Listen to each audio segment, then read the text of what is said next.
বাংলাদেশ জাতীয়তাবাদী দলের ৪৭তম প্রতিষ্ঠাবার্ষিকী উদযাপন উপলক্ষে শেরপুর জেলা বিএনপি সারাদিনব্যাপী বিভিন্ন কর্মসূচি নিয়েছিল।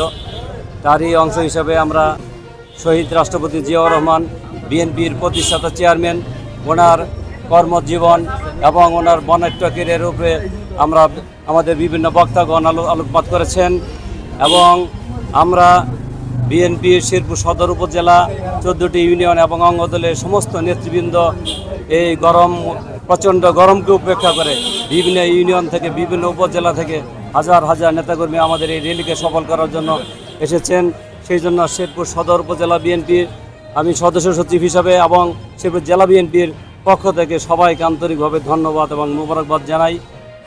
এবং আগামী দিনে বিএনপির ভারপ্রাপ্ত চেয়ারম্যান জনাব তারেক রহমানের নেতৃত্বে উনি যে 31 দফা কর্মসূচি দিচ্ছে সেই কর্মসূচি বাস্তবায়ন করার জন্যই আমরা নিরলসভাবে মাঠে ময়দানে কাজ করে যাচ্ছি।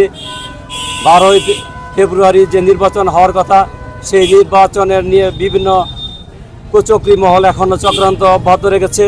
আমরা সবাই সজাগ থাকার জন্য প্রত্যেকটি ইউনিট এবং প্রত্যেকটি গ্রামের পাড়ায় মহল্লায় আমাদের নেতৃবৃন্দকে নির্দেশ দিয়েছি এবং আমরাও সজাগ আছি যে কোনো রকম পেশিবাদী দূষররা যেন আর কোনো রকম ষড়যন্ত্র করতে পারে, সেই জন্য জনগণকে নিয়ে আমরা প্রত্যেকটি স্তরে প্রতিহত করব এই প্রত্যাশায় ব্যক্ত করছি।